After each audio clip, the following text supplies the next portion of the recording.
Madame, Monsieur, bonsoir. Bienvenue dans Talatemoni, l'émission politique de la rédaction de Wallis et Futuna la Première.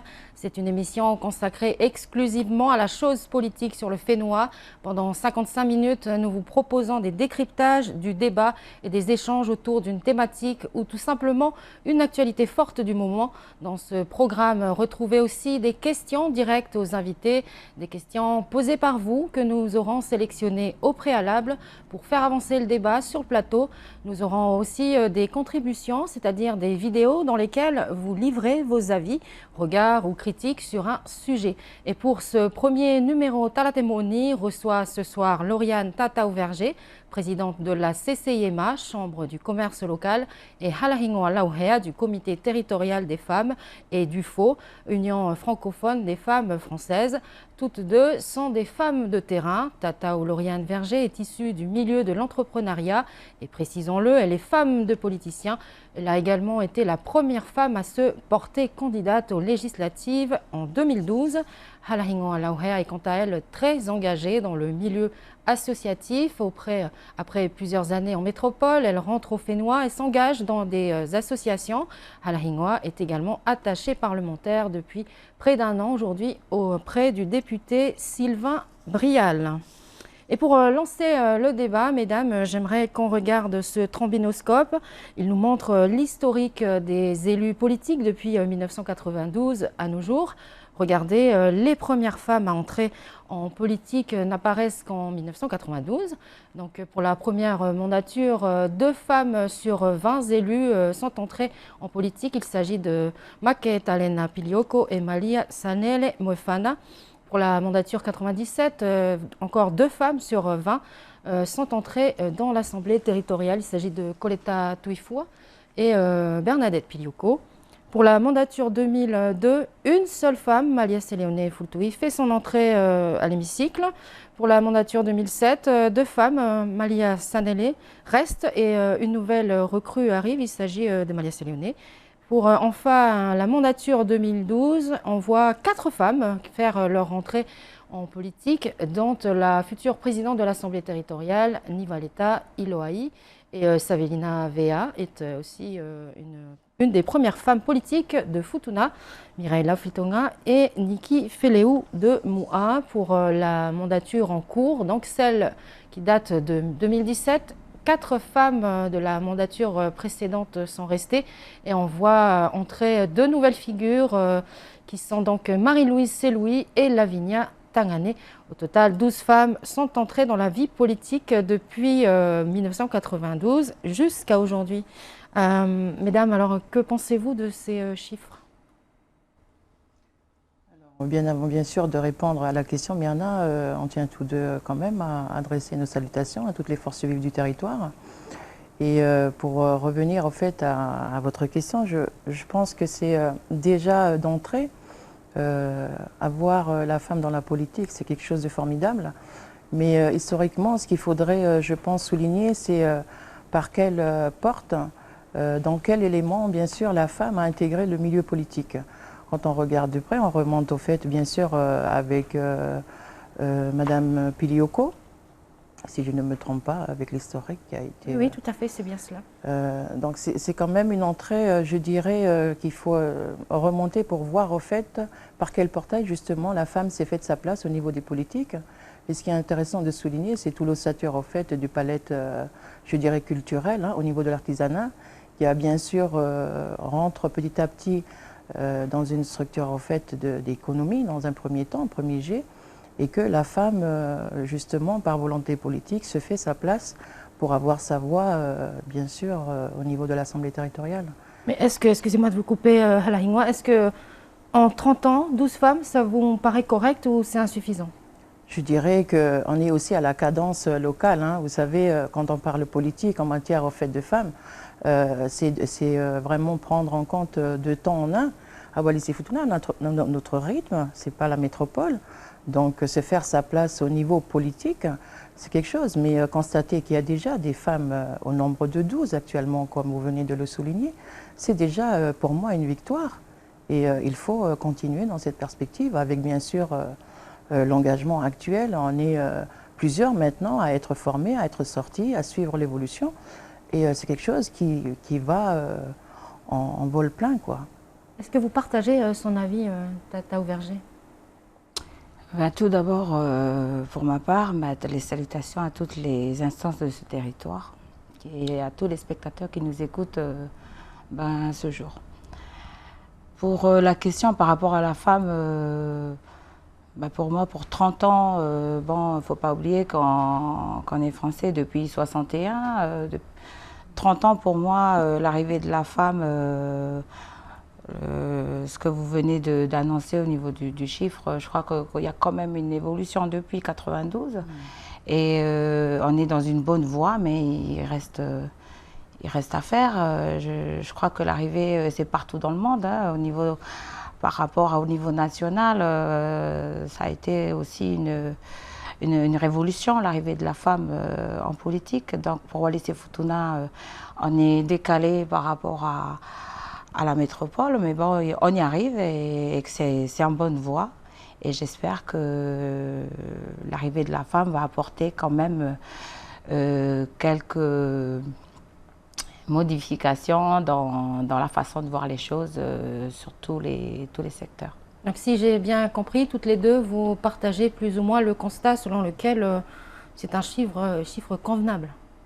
12 femmes en politique en 30 ans, pour vous, c'est tout à fait convenable. Écoutez, c'est ce qu'on a, je pense, l'idée au fait est actuellement, c'est sûr qu'avec l'évolution, et comme l'a souligné au fait la présidente de la CCMA, on est dans une ouverture au fait au niveau régional et national. Donc on se met en place doucement. Ce qu'il faudrait prendre en compte, c'est justement qui est la femme wallisienne et futunienne vraiment dans son authenticité. Quel champ au fait elle avait occupé avant de rentrer dans la politique. Et je pense que ce n'est pas, je dirais, par rapport à votre question, vous dites est-ce que c'est suffisant? Je dis que c'est suffisant dans le fait qu'elle a quand même 2, voire 3 identités qu'elle porte en elle en même temps. Donc cette percée au niveau politique, c'est une responsabilité. Et je dirais que cette touche féminine apporte bien sûr quelque chose de... Actuellement, on en parle, on rentre au fait dans des grands débats où la femme se doit d'avoir sa place. Et quand on fait au fait une revient en arrière pour revoir au fait l'historique, on voit plus ou moins la photographie spécifique de la femme. Donc je pense pour moi c'est pas anodin, c'est déjà un acquis quelque chose et il nous reste quand même à se faire notre place. Tata Lauriane Verger, vous avez souligné plus ou moins survolé la loi de l'égalité homme-femme, la parité. Donc dans les années 2000, effectivement, en métropole, ça commençait déjà, il fallait attendre les années 2000 quand même pour pouvoir voir une avancée, notamment en 2014 pour voir cette loi sur l'égalité homme-femme. Est-ce que vous maintenez toujours le fait que Wallis et Futuna ne fait que finalement suivre les avancées minimes qui se font, enfin minimes, la lente avancée qui se fait en métropole? Je peux dire pour ma part que c'est une grande avancée par rapport à Wallis et Futuna et surtout la place de la femme dans la tradition wallisienne futunienne. On n'a quand même pas pour revenir un petit peu à la place de la femme à Wallis et Futuna, on n'a pas vraiment cette première place. Donc ça a toujours été une première place très très masculine jusqu'à présent, hein, sur tous les domaines. Donc, pour ma part, par rapport aux femmes politiques que vous avez montrées depuis 92, et on voit très bien qu'il y a une évolution au niveau du chiffre. Et là, de plus en plus, je crois qu'il y aura de plus en plus de femmes qui vont arriver en politique, et c'est mon souhait. Et surtout qu'il y a aussi tous nos jeunes qui partent en métropole, il y a cette ouverture. Puis il y a cette parité qui devient de plus en plus obligatoire hein, au niveau national. Par exemple, au niveau du Parlement, il y a une obligation maintenant d'avoir cette parité. Là, il y a une grosse question au niveau du Sénat qui se pose, au niveau du CESE. Donc pour moi, on reste bien sur le volet politique. Je crois que l'arrivée de la femme, on est vraiment je veux dire, la Wallis et Futuna, on est vraiment dans cette perspective-là et que c'est un bon chiffre pour l'instant et qu'on espère que de plus en plus, la femme va venir sur cette route-là, la vie politique féminine. Est-ce que vous partagez également ce souhait? Vous voulez que plus de femmes s'impliquent en politique à Wallis et Futuna ou... Je pense qu'à partir du moment où la femme, bien sûr là, si on reste terre à terre dans le cadre politique, oui, on incite justement la femme à porter sa voix. Et après, à partir du moment où la femme trouve sa place dans n'importe quel secteur et puisse contribuer à tout ce qui est dans une politique de perspective d'évolution dans tous les secteurs, au niveau du territoire, là demeure une politique au sens large de complémentarité.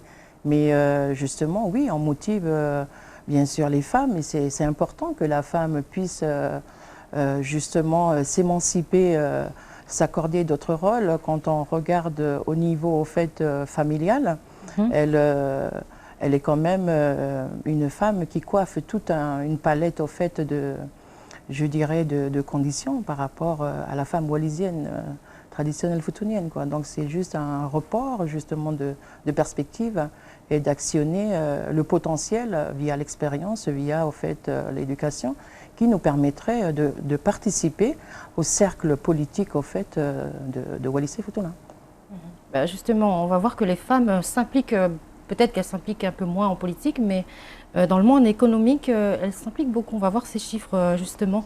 Vous allez le voir, ce sont des chiffres donc de l'IOM qui montrent qu'en 2018, eh bien, si on peut voir la palette, ce serait bien. Les chiffres de 2018 nous montrent que la population active, eh bien, il y avait 2000 et quelques hommes actifs et 1900 et quelques femmes actives. Et pour le secteur privé, on va y arriver, le secteur privé, donc sur 700 et quelques patentés, il y a un tiers sont des femmes. 700 et quelques patentés à Wallis et Futuna, un tiers de ce chiffre sont des femmes. Est-ce que c'est pas un peu paradoxal de les voir plus s'investir dans le monde actif privé surtout et pas vraiment en politique?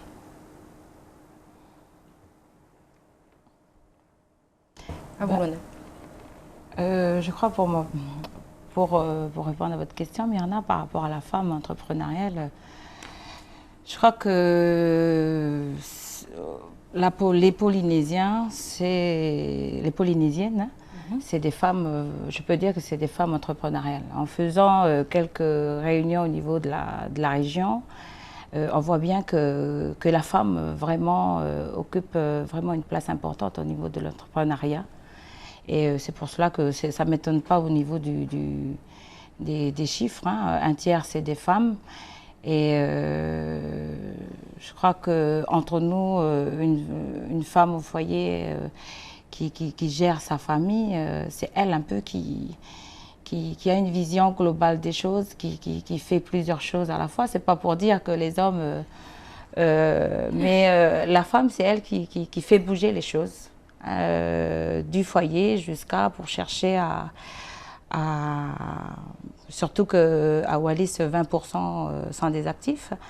Donc, il y a les 80% autres qui restants. Ben, il faut chercher à manger, il faut essayer de trouver quelque chose. Donc, je vois bien le rôle de la femme qui essaye de subvenir un petit peu aux besoins de la famille. D'où cette envie d'entrepreneuriat sur tous les domaines, au niveau de l'artisanat, sur tous les secteurs, au niveau de l'agriculture.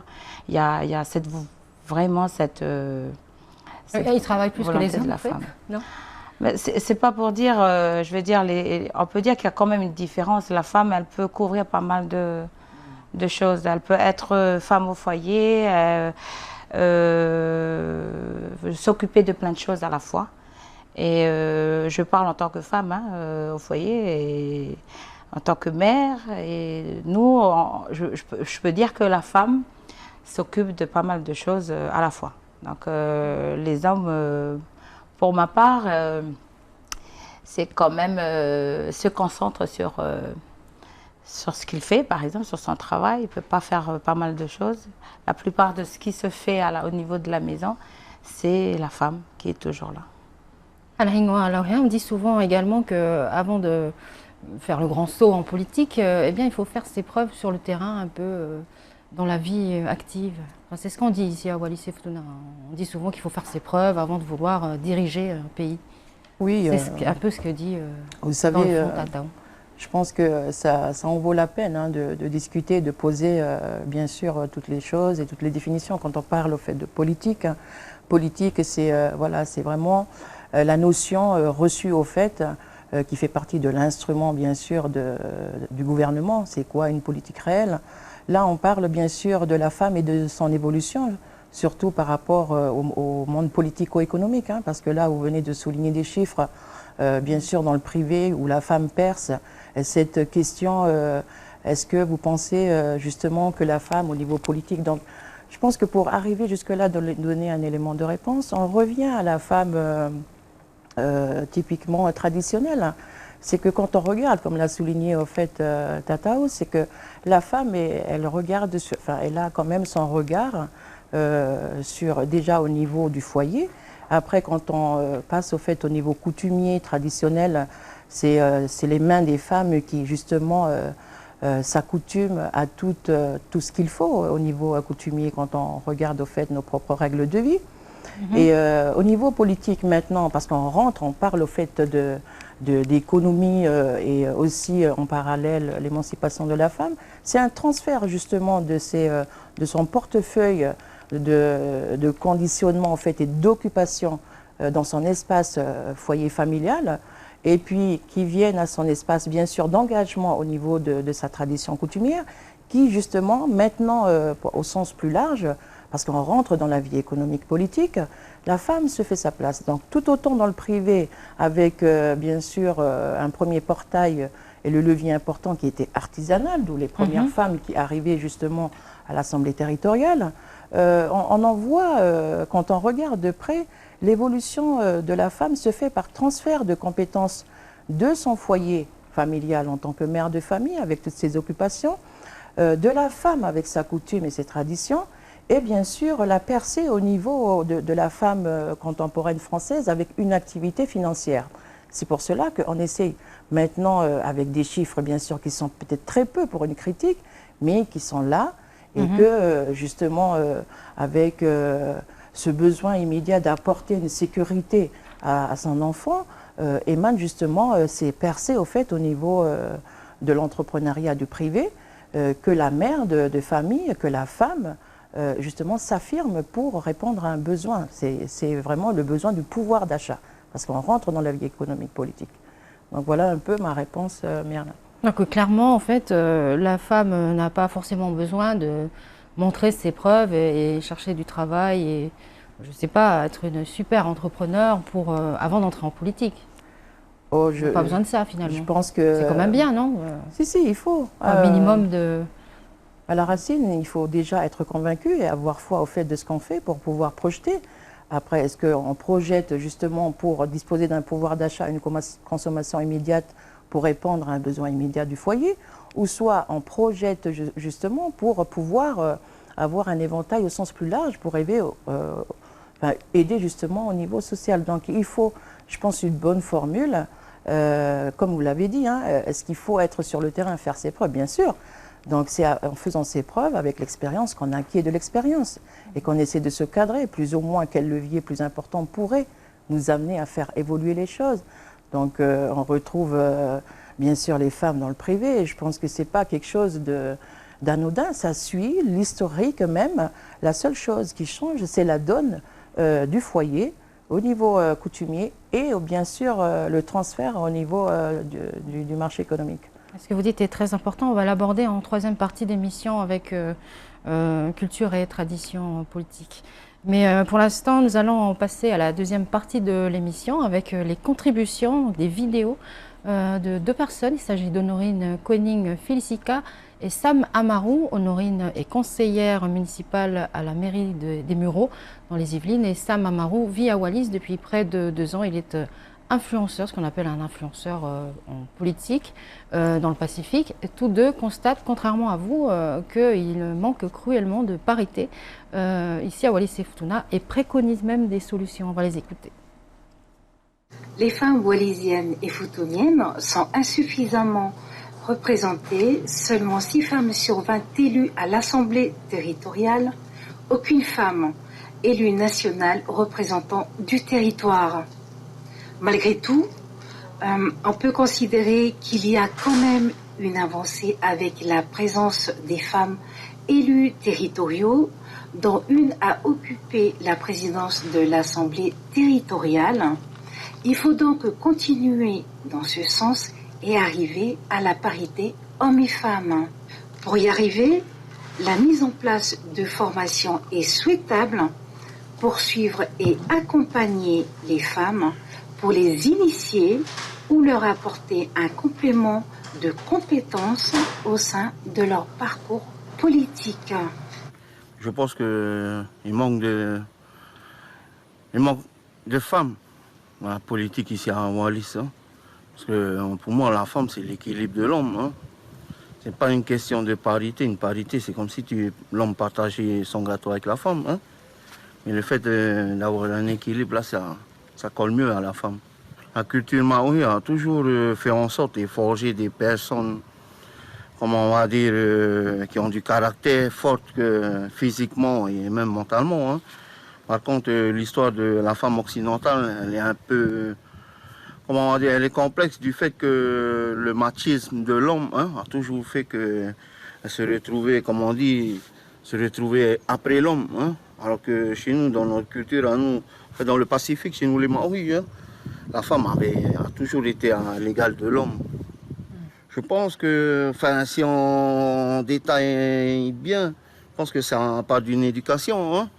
Si dans un foyer, on éduque un enfant, que ce soit un garçon ou une fille, en lui disant que la fille, c'est l'égal de l'homme, hein, et que l'homme, c'est l'égal de la femme, des choses comme ça, en même temps, en inculquant aux garçons le travail que fait une femme, tout ça, plus tard, on peut faire avoir des... Comment on va dire, je pense que la société, là, va prendre plus conscience de l'importance d'une femme, tu vois. Alors, mesdames, qu'en pensez-vous? Je pense que pour répondre, déjà, un premier élément de réponse par rapport à la question, en fait, de la représentativité? Non, comment elle s'appelait déjà la première? Honorine Filsica. Ah oui, d'Honorine Filsica. Bien sûr, la question est posée correctement, mais il faut savoir s'y diriger vers quelle femme, dans quel cadre. Je conçois tout à fait qu'il nous reste beaucoup à faire au niveau de la politique. Et à Wallis et Futuna, on ne peut pas... en métropole, bien sûr, on a une seule, je dirais, une seule mouvance. On n'a pas ce caractère d'attrait de tradition coutumière.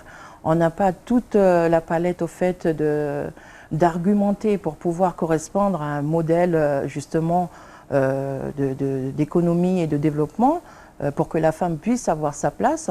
Très clairement, la femme, avant de parler de femme en politique, il faut parler de la femme wallisienne, c'est ça que vous voulez dire. Il faut comprendre, parce que là, on est à Wallis et Futuna. Je conçois très bien que oui, il faut qu'on y aille. Après, comme je l'avais souligné tout à l'heure, c'est déjà bien d'avoir sa place. Certes, il y a d'autres facteurs qui rentrent en jeu. Quand on prend en fait la femme au sens large du terme, quand on prend les témoignages de nos grands-parents, des femmes, ils disent que voilà, ils étaient bien à leur place avant. C'est nous, avec l'émancipation, justement, pour qu'on puisse se faire une place dans le système actuel, qui est bien sûr avec une seule racine, un système monétaire, financier. Sans ça, on ne peut plus passer en perspective d'évolution. Donc pour que la femme, justement, puisse avoir sa place, j'entends parler de formation, d'accord, il y a faire la politique et exercer une politique. Adapter une politique locale, il faut tenir compte de qui est vraiment la femme wallisienne.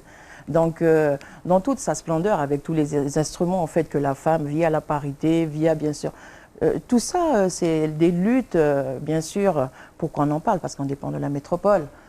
Sinon, on ne serait pas là, alors que la question de parité, ça date depuis longtemps. On l'a vécu. S'il n'y avait pas l'arrivée au fait de la France, et puis l'évolution de la femme au niveau politique, ou dans l'éducation même, on ne serait pas amené à mettre sur la table cette question de parité. Nos aïeux, ils l'ont vécu comme ça. Et aussi, on était dans un système monarcal qui, justement, donnait la perspective au fait de pouvoir justement accéder à une place, bien sûr, c'était dans des lignées. Donc quand on prend la structure, on ne peut pas parler de politique et faire correspondre coûte que coûte, au millimètre près, les mesures au fait, bien sûr, gouvernementales, par rapport à nous. On évolue avec notre rythme, avec bien sûr l'existant qu'il faut prendre en compte. En métropole, faire la politique là-bas en tant que femme, c'est pas du tout pareil de se lancer dans la politique à Wallis-et-Futuna. On a beaucoup d'obstacles et de facteurs à tenir en compte. Et vous, Lauriane Verger, vous partagez pour ma part, pour répondre un petit peu à Honorine Félicica, je suis d'accord de ce qu'elle dit à la télé, là. Mais nous, ce qu'on est en train de faire à Wallis en ce moment, c'est d'essayer justement de faire revenir tous ces jeunes femmes qui vont en métropole et qui ne reviennent plus. Donc, vous parlez de formation, etc., de la femme wallisienne, mais comment voulez-vous mettre des femmes dans des postes comme être en politique, des postes importants au niveau économique, etc. Mais il faut être réaliste. Il faut refaire venir nos jeunes. Il faut dire à nos jeunes, à ces jeunes qui connaissent maintenant tout ce qui est formé, qui sont formés en métropole, qui sont diplômés en métropole, je demande une chose, c'est de revenir sur notre Fénois et d'essayer de reprendre la place et de travailler cette parité au niveau de, que ce soit à l'Assemblée ou dans tous les domaines.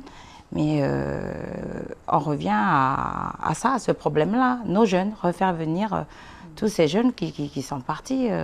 On a beau travailler, toutes les questions de la femme et sa place dans le monde économique, dans le monde politique, mais il faut être, je veux dire, comment on dit ça? Peut-être avoir des priorités. Il faut être réaliste.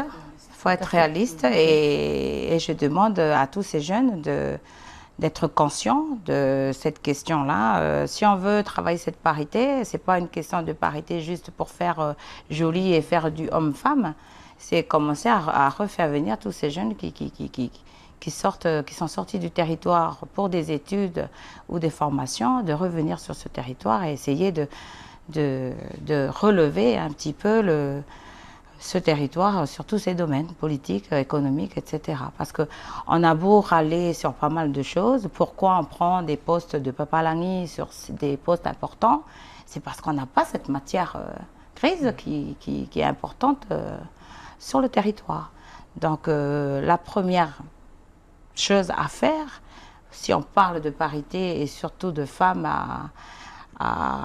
de parité surtout, c'est de revoir un petit peu cette matière grise qui manque. C'est pas nos mamans, la génération de nos parents qui vont travailler cette parité. Comme elle a dit Hala, la culture wallisienne, et moi je le dis aussi, la culture wallisienne, on n'est pas là pour... Il n'y a pas de parité. Faire un copier-coller, quoi. Il y a une façon, là pour répondre un petit peu à Sam qui vient de parler de la culture maori, je ne suis pas d'accord pour la culture wallisienne. La culture wallisienne, il y a une différence, sur toutes les cultures il y a une différence. Même au niveau polynésien, on a quand même une différence dans l'enceinte polynésienne. La femme wallisienne, elle a 100 mots à dire à la maison. Mais quand c'est des réunions de Falefono où tu as toutes les femmes, tu as les hommes, c'est d'abord la femme se met à l'arrière. Pour moi, c'est ça. Et on a cette culture-là, même moi-même, quand la culture que j'ai eue depuis ma naissance, on a connu ça. Après l'école, quand on se réunit au niveau du village, on n'a pas notre mot à dire. Enfant, il y a déjà des codes alors. Voilà, il y a déjà l'âge. On ne peut pas parler par rapport à l'âge. Et après, il y a la femme. La femme, c'est l'homme, c'est les hommes, c'est entre hommes d'abord qui se discutent. Et après, on demande l'avis de la femme. Donc, après, sur toutes les cultures, il y a des forts caractères. Il y a des femmes de fort caractère qui s'imposent. Et je suis contente que ça soit comme ça, pour commencer à travailler un petit peu la parité. Mais la culture wallisienne, c'est surtout ça. Mais après, cette parité avec la vision de métropole, de tous ces jeunes qui vont en métropole et qui ont intégré la culture française, métropolitaine, ben, pour trouver cet équilibre à la femme wallisienne, ben, c'est à eux de revenir sur le territoire et d'essayer, pas de changer, mais essayer d'équilibrer, d'essayer de faire évoluer et aider surtout les gens qui sont là, toutes les autorités en place. Oui, et surtout toutes les générations qui sont là et les aider à faire cette transition qui est dure à mettre en place au niveau de notre territoire. Compliqué cette transition intergénérationnelle, mais je vois que vous êtes d'accord sur un point, donc la culture de la femme wallisienne et futunienne, justement, c'est notre troisième partie. Et j'aimerais donc à présent que vous regardez ces images, mesdames, des images historiques de ces grandes femmes monarques à Wallis, ces femmes de pouvoir qui autrefois ont régné. Donc la première étant la reine Toifale. C'est, selon les recherches des historiens, la première chef d'Ouvéa. Et de 1858 à 1868, Falakika Seilala, qui a régné 10 ans. Tout de suite après, on a vu Amelia Tonghahau, qui a précédé le Lavelua Aloysia Brial. C'est exactement un peu ce que vous disiez tout à l'heure, mesdames. La femme wallisienne et futunienne est reine dans la culture, même si dans les codes, il y a des particularités. Dans ce que vous disiez, Tataou Verger, lors de la prise de parole, il y a des codes à respecter. On ne prend pas forcément la parole. Enfin, les femmes ne prennent pas forcément la parole. Est-ce que pour vous, cette tradition est un frein ou un moteur pour les femmes wallisiennes et futuniennes qui veulent s'engager en politique? Mais pour ma part, je crois qu'il faut trouver un équilibre des deux. Donc, la femme wallisienne qui part pour les études, quand elle revient sur le Fénois, on a nos traditions. Nos traditions doivent s'adapter un petit peu aussi à l'évolution. Donc il faut que la nouvelle génération essaye de trouver un équilibre pour les deux. Et pour avancer, parce que sinon il y a un blocage quelque part. Et pour ma part, dans tous les domaines. Et on voit très bien en ce moment qu'il y a un certain blocage par rapport à nos traditions et ce qui se passe en ce moment. Quand on essaye d'imposer des lois françaises, et avec nos traditions,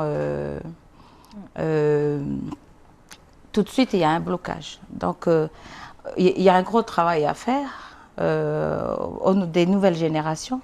C'est d'essayer de travailler ensemble avec nos traditions et essayer de travailler et d'accompagner cette transition pour arriver à un équilibre pour les deux. Parce qu'il faut l'équation des deux pour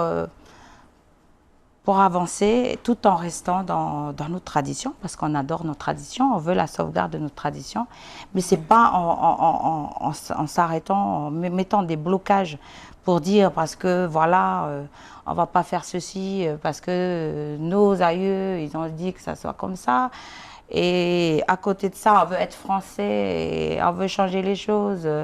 Bon...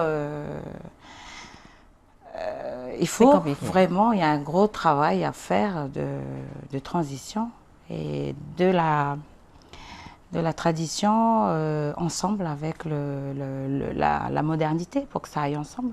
Et surtout au niveau de la tradition de nos cultures wallisiennes, futuniennes, parce qu'on n'y pourra pas, on pourra pas empêcher, échapper à la modernité. Il faut, c'est pour ça que on dit qu'on est contre. Moi, je peux pas dire qu'on est contre la tradition. On est pour la tradition, mais pour mieux l'accompagner dans la modernité, adapter à tout ce qui se passe en ce moment, et essayer de trouver cet équilibre. Voilà. Est-ce que vous, Hala Hingwa, vous partagez l'avis de Tata Lauriane Verger? Oui, je pense que, bon, pour revenir en complément d'information, par rapport bien sûr au rappel historique qui a été fait, on a eu quand même des femmes monarques qui correspondent bien sûr à l'identité même et à la tradition de Wallis, hein, que bien sûr c'était ventilé par des lignées familiales, des lignées royales. Donc c'était des familles. Donc quand vous voyez, en fait, on arrive aujourd'hui à débattre de qui est la femme, comment elle est, parce qu'on est dans un croisement de tradition et bien sûr d'évolution et de modernité. C'est vraiment intéressant de le dire par rapport justement à pouvoir marier les deux.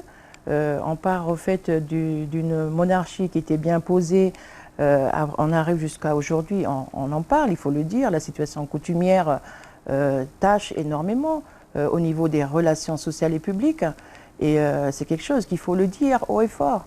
Donc la femme aujourd'hui, on est dans quoi, je dirais, entre 35 et 50 ans. On essaie justement dans cette évolution, quand on reprend les 12 femmes qui ont évolué au fait et puis qui ont percé justement dans le milieu politique, c'est faire justement un mariage de juste milieu avec, comme ce que disait voilà, avec la tradition, tout en apportant au fait une touche de modernité, parce qu'on ne pourra pas. Donc il nous faut protéger nos acquis, parce que faire de la politique, ce qui diffère, hein, donc ça revient toujours à ma réponse de tout à l'heure par rapport au fait à la question d'Honorine, faire de la politique en métropole, et je pense que ce qui est plus important quand on est femme au fait et qu'on tient à sa tradition, c'est justement pouvoir garder au fait nos marques qui nous sommes, faire de la politique en même temps.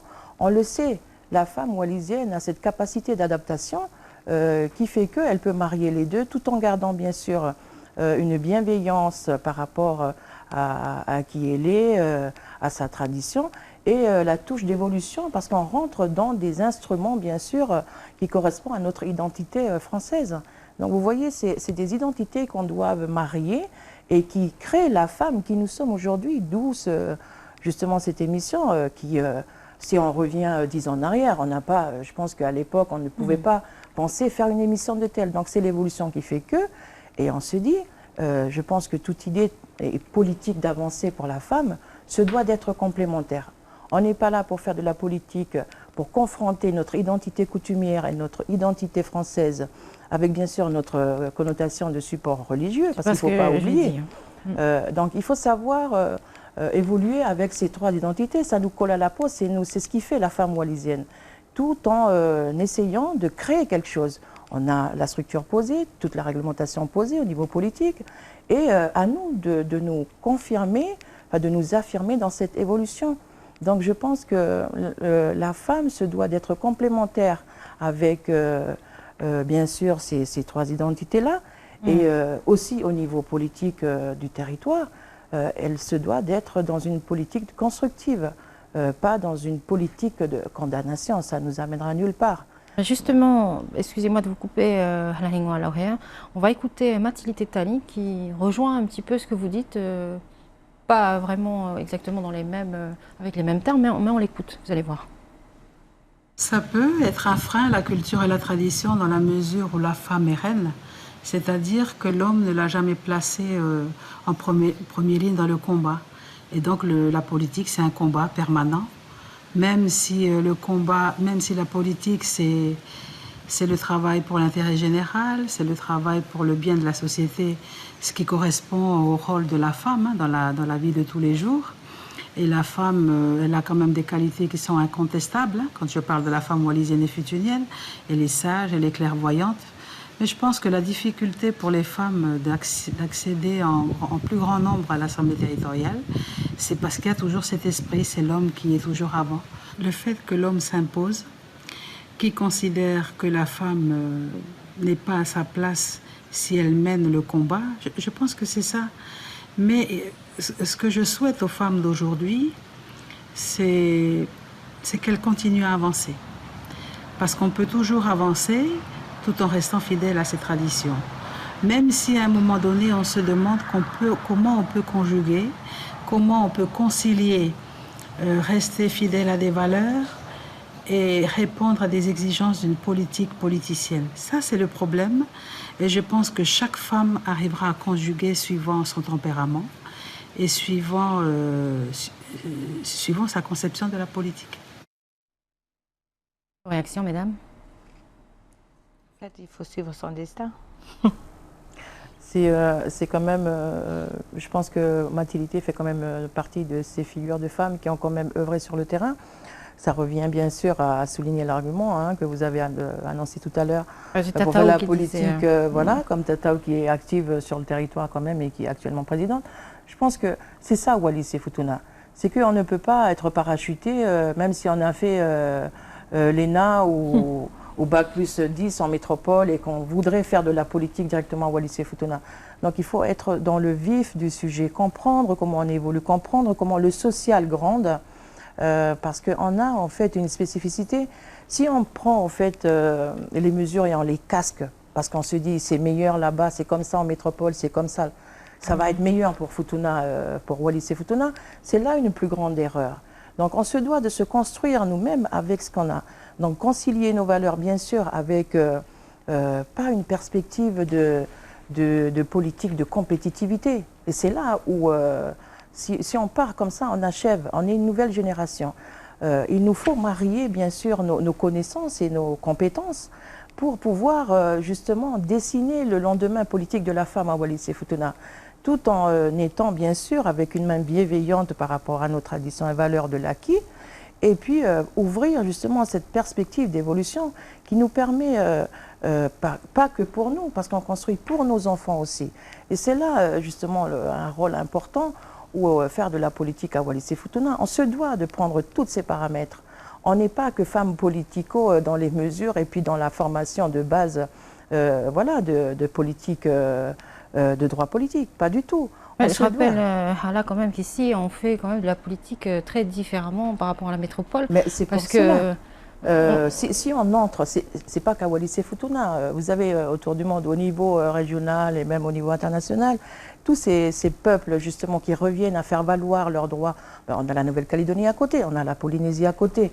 Donc, vous savez, on ne peut pas... Il faut quand même un minimum parce que on travaille dans un système républicain français. Oui, donc, d'où l'idée de faire évoluer les choses en même temps.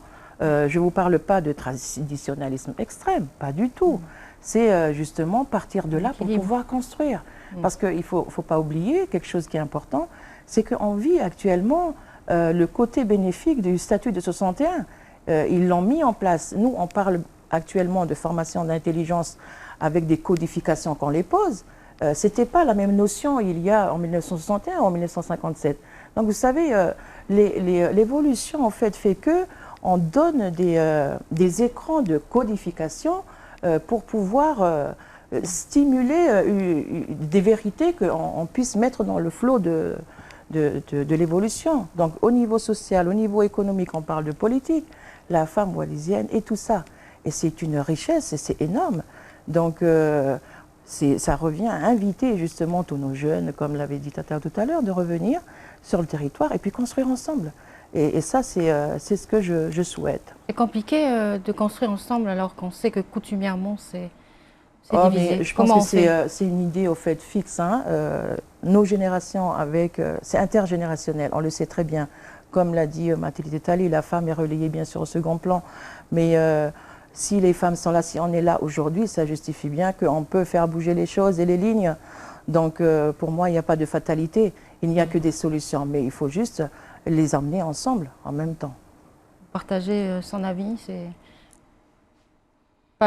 difficile, mais pas impossible de construire ensemble, malgré la division coutumière qui, il faut arrêter l'hypocrisie, qui quand même, on le voit, qui a des incidences dans tous les services partout. C'est une prise de conscience pour que pouvoir faire évoluer les choses. Je remercie Mathilde Tetali, qui est une femme quand même, une combattante au niveau de la femme. Elle défend beaucoup la femme. C'est une femme qui est dans le milieu associatif et qui défend beaucoup la femme, l'environnement, etc. Sa vision, c'est parfaitement ça par rapport à la femme wallisienne et futunienne qui se bataille pour... donc on peut dire qu'il faut des femmes de caractère, comme on a souligné au début, pour oser faire les choses, les faire avancer et surtout s'imposer au niveau de cette culture wallisienne futunienne qui est menée par les hommes, surtout. Et on revient toujours à cet équilibre qu'on aimerait bien accompagner, conjuguer ensemble. Surtout que là, par exemple, le monde où je suis, au niveau de l'administration, de l'Assemblée territoriale, de la chefferie, il faut toujours trouver un consensus entre tous ces pouvoirs-là pour avancer. Parce que sinon, il y a toujours quelque chose, il y a toujours un blocage. Donc, je ne rentre même pas dans les différents au niveau de la chefferie. C'est même pas une question de chefferie, c'est une question d'ensemble. Que ce soit, il faut toujours, pour avancer dans notre territoire, il faut toujours qu'il y ait ce consensus entre la chefferie, entre l'administration, l'État, les élus territoriaux et maintenant le volet économique où je suis. Il faut toujours cette volonté, il faut que ce soit une volonté de ces trois pouvoirs-là pour avancer, parce que sinon... et là, la femme, c'est un peu dans le même... dans la même trajectoire, quoi. Dans la même trajectoire, c'est vraiment ce combat-là, c'est d'essayer de trouver un équilibre toujours pour avancer et surtout une bataille par rapport à ce monde masculin que moi je connais avec la position où je suis à la chambre de commerce. C'était dur parce que c'était que des hommes surtout qui menaient cette institution. Cette institution-là. Donc le fait d'avoir une femme, c'était déjà un choc pour ces hommes et une première pour Wallis et Futuna d'avoir dans ce monde économique. Donc c'était un petit peu la grosse question, pourquoi une femme... Justement, Tata, excusez-moi de vous couper, il y a une question qui vous attend. Dans ce milieu. Quelqu'un va vous poser une question. Pardon de vous avoir coupé. On écoute tout de suite Honorine Felicika qui pose sa question. Bonsoir, Tataou Tialetani Verger. Que faut-il mettre en œuvre pour amener les femmes wallisiennes et futuniennes à la politique et permettre la parité hommes et femmes au sein de l'Assemblée territoriale? Je vous laisse répondre, Tata. Pour répondre à la question de Honorine, bon, je crois pas que c'est une question d'homme-femme, hein, de femmes, c'est plutôt une question de... Il faut avoir une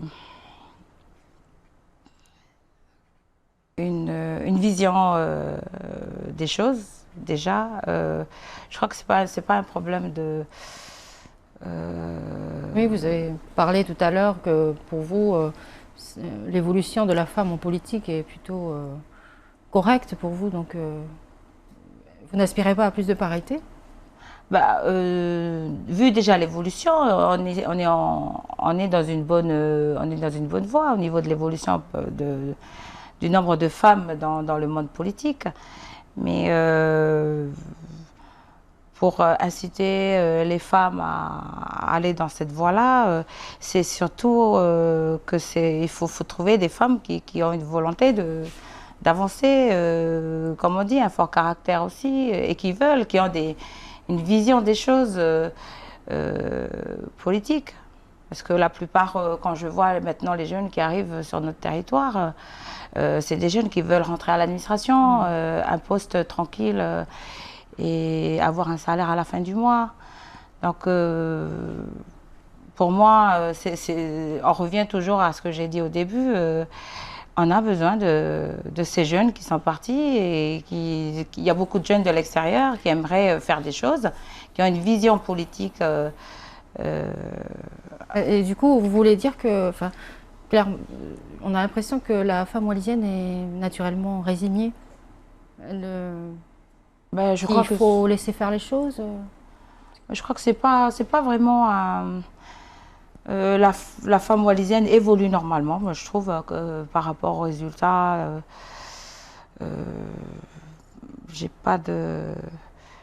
pas vraiment grand-chose à dire par rapport à la femme wallisienne. C'est surtout, je demande juste aux femmes qui ont des convictions, qui veulent faire des choses, de Venir faire. venir faire.